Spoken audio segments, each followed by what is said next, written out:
Hello, traders. This is Andy from Trade Ideas, and it is March the 6th on a Monday morning, heading into the opening bell. And we're looking at a nice bounce here for 2 days in the SPY. Same thing can be said about the Qs. We're going to focus on the SPYs here. We are gapping up a little bit right at this critical pivot level around 405. Also have the 20 period moving average there. So, personally, this is not a market I like to chase in. But let's take a look at a couple of setups this morning that may provide some opportunity. And first one I want to look at today is this NVTS. Let me see if I can find it.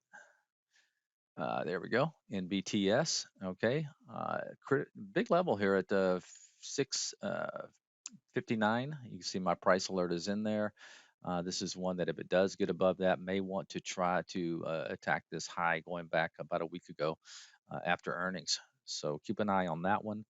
LI, once again, it's not gotten away from me. I'm looking for a potential maybe go, pause, go, and trade above this 625.55 level in this LI.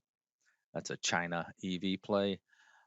IQ looking like it may want to try to break out of this $8 range. So might want to put your price alert there and see if it can get through. It's been quite congested and going sideways now for about a month. So keep an eye on that one. Could be explosive through 8.